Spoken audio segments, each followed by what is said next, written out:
The metaverse, it's supposed to be the next big thing, right? A futuristic, interconnected virtual world where we'll all work, play, and socialize. Mark Zuckerberg wants us to strap on VR headsets and hang out in digital meeting rooms, while sci-fi movies paint pictures of vast, immersive online realities. But what if I told you that most of us are already living in the metaverse? That it's not some far-off tech dream, but it's probably just your favorite video game? Yes, I'm talking about Fortnite, or Roblox, or Minecraft.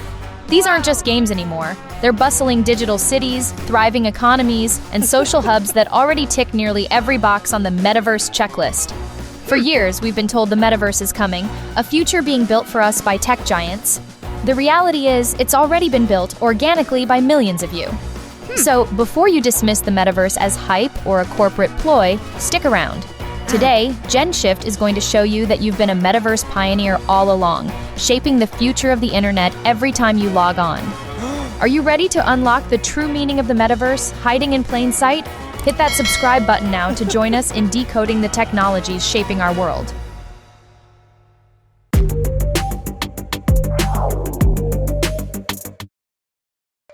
1. More than just a game. Defining the Metaverse and its early forms. So, how can a video game be the Metaverse? The confusion is understandable. The term has been stretched and pulled in so many directions, often by companies trying to define it through the narrow lens of their products. This creates a definition problem, where corporate buzzwords and sci-fi fantasies obscure a much simpler, more powerful reality. To cut through the noise, we need a clear, authoritative definition. And for that, the tech world largely turns to one person, venture capitalist and essayist Matthew Ball. Ball defines the metaverse as a massively scaled and interoperable network of real-time rendered 3D virtual worlds, which can be experienced synchronously and persistently by an effectively unlimited number of users with an individual sense of presence and with continuity of data. That's a mouthful, so let's break it down. He's not describing a single application, but a successor to the internet itself, a shift from the flat, 2D web of pages we browse today to a 3D, spatial web of places we inhabit. And crucially, this doesn't mean it's a VR-only experience. That's one of the biggest myths. The metaverse is device agnostic.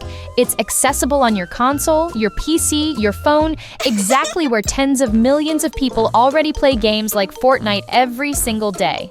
Let's look at the core characteristics. First, it must be persistent. This means the world never resets or pauses. It continues indefinitely, evolving whether you're there or not. When you log out of Fortnite, the island doesn't vanish. It's still there, its clock is still ticking, and it might even be changing, awaiting a live event or a new season. Second, it must be synchronous and live. This means we all experience it together in real time. When a rocket launches or a cube explodes in Fortnite, it happens for everyone at the exact same moment, creating a truly shared experience. Finally, it supports an unlimited number of users, each with a sense of presence. While a single game instance has a technical limit, the platform as a whole supports millions of concurrent users who all feel like they are present and interacting within the same shared space. Fortnite, Roblox, and Minecraft already embody these foundational principles. The final frontier, the part that's still truly in development, is what Ball calls interoperability, the ability to take your identity and your digital items seamlessly from one virtual world to another, like wearing your Fortnite skin in Roblox. We're not there yet. What we have now are competing walled-off proto-metaverses. But these worlds are so advanced, so populated, and so economically vibrant that they serve as the undeniable blueprint for what's to come.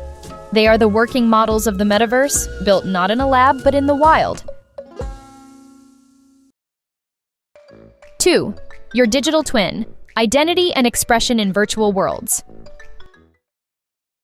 To understand why these platforms are more than just games, we have to start with the most important element inside them, you, or rather, your avatar. In these virtual worlds, your avatar is your digital twin, the visual representation of your identity. The process of customizing it isn't just a feature, it's a fundamental human act, a digital reflection of how we present ourselves in the real world every single day. When you wake up and choose your clothes, style your hair, or put on makeup, you're curating your physical identity. When you log into Roblox and meticulously design your character, you're doing the same thing. This act of digital self-expression is profoundly important, especially for Gen Z.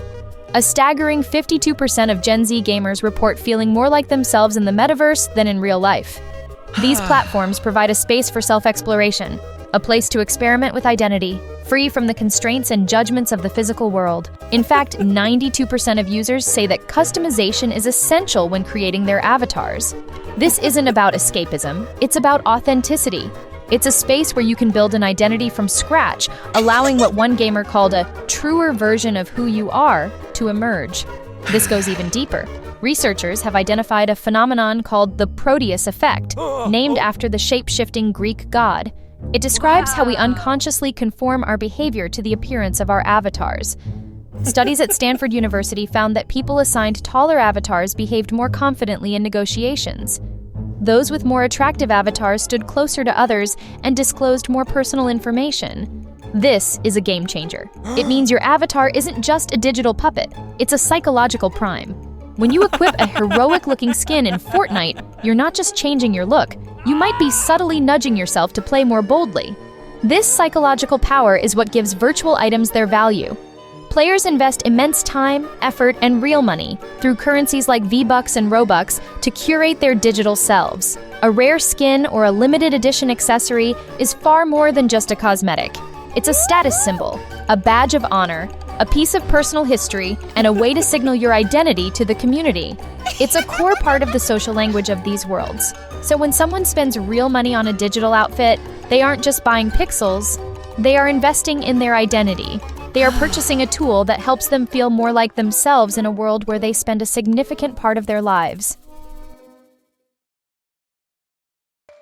3. Beyond loot boxes, the real virtual economies. If digital identity is the heart of the metaverse, then a functioning economy is its circulatory system. Matthew Ball's definition is clear. A true metaverse must be a place where individuals and businesses can create, own, invest, sell, and be rewarded for work that produces real value. This isn't about simple microtransactions or loot boxes. This is about building genuine, self-sustaining economic systems, and they already exist. Let's start with Fortnite. Its economy is primarily powered by V-Bucks, an in-game currency bought with real money. In peak years, this system has generated billions of dollars in revenue for its parent company, Epic Games. Players use V-Bucks to purchase skins, emotes, and battle passes. This is a massive centralized economy where the company sells goods directly to the players, but the value driving these purchases comes directly from the psychological need for identity and self-expression we just talked about. The economy thrives because players are willing to pay for the tools to build their digital selves. But now, let's look at the next evolutionary step, Roblox. This is where the economic model becomes truly revolutionary. Instead of a centralized, top-down economy, Roblox has fostered a sprawling, decentralized creator economy. Here, it's not just the company that creates and sells, it's the users themselves. Through Roblox Studio, creators can design, build, and monetize almost anything imaginable, from avatar clothing and accessories to entire, fully-fledged game experiences that rival standalone titles. The scale of this economy is mind-boggling. In 2022 alone, Roblox creators earned a collective $624 million. The top 10 highest-earning creators averaged $23 million each. In that same year, there were over 3.2 billion virtual transactions on the platform. The platform's virtual GDP has been compared to that of some small countries. And this isn't just funny money locked in a game. Through the developer exchange program known as DevEx, creators can convert the Robux they earn into actual US dollars, closing the loop between the virtual and physical economies. This trend extends across the landscape.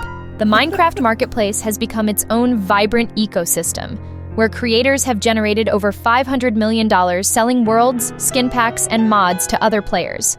What we are seeing is a fundamental paradigm shift. We're moving from a simple consumption model, where players buy from a company, to a true creator model, where players are buying from and selling to each other. These platforms are giving rise to a new generation of digital entrepreneurs building real careers and businesses, all from within a virtual world.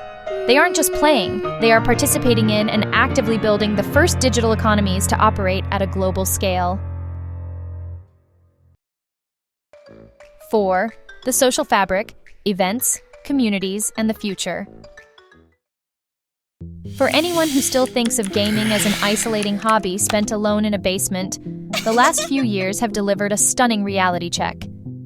These platforms have evolved far beyond simple games to become what sociologists call third places, the digital equivalent of parks, cafes, and community centers where people gather and socialize.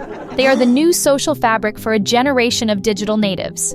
Nothing demonstrates this shift more powerfully than the Travis Scott astronomical event in Fortnite.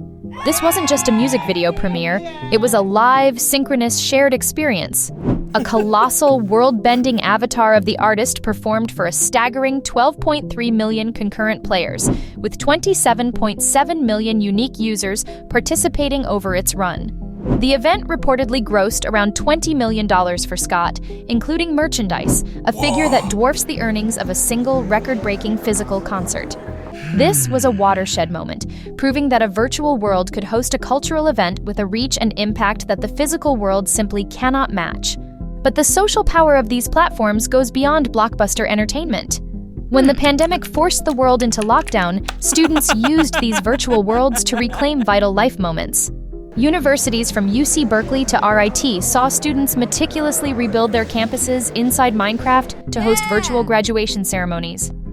Blockly, the UC Berkeley event, was a student-led masterpiece, complete with commencement speeches from the chancellor and thousands of viewers on Twitch. For the class of 2020, this wasn't a fake graduation, it was their graduation. A genuine, emotionally resonant ceremony that provided a sense of community and closure when they needed it most. Perhaps the most profound example of this evolution is the Block by Block initiative, a partnership between Minecraft's developers and the United Nations Human Settlements Program. This program uses Minecraft as a real-world urban planning tool. In communities from Kosovo to Nairobi to Hanoi, residents, especially young people, women, and others who are often excluded from civic planning, are given the tools to redesign their own public spaces, like parks and markets. They build their ideas in Minecraft, and those models are then used by architects and city planners to enact real-world change. This elevates a game into a powerful tool for social good and global collaboration. So let's put it all together. When you place the core features of a platform like Fortnite side by side with Matthew Ball's Metaverse definition, the overlap is undeniable. You have a persistent world that's always on. You have synchronous, live events shared by millions. You have an individual sense of presence through a unique digital identity you craft and curate. You have a fully functioning economy with real value. And you have a vibrant social hub for communities and global events. The only piece that remains largely unsolved is full interoperability between platforms. But by every other meaningful metric, the metaverse isn't a future promise. It's a present reality. You've been living in it all along. Conclusion. So, the metaverse isn't some distant, abstract concept we have to wait for. It's already here. It's in the digital identity you carefully craft with skins and emotes. It's in the bustling virtual economies where creators earn real money. And it's in the global communities that come together for concerts, graduations, and to build better worlds, both online and off. This isn't just about validating your favorite hobby. It's about recognizing the shift that has already happened. You aren't just playing a game. You are a pioneer, an early citizen, and a builder of the next iteration of the internet. You are shaping what it means to be social, to be creative, and to have an identity in the 21st century. So, what do you think? Is Fortnite truly a peek into the metaverse, or are these just super advanced video games? Share your thoughts and gaming experiences in the comments below. We want to hear from every pioneer. And if you're ready to dive deeper into the tech shaping our future, don't forget to subscribe to Gen Shift for more insights that will blow your mind.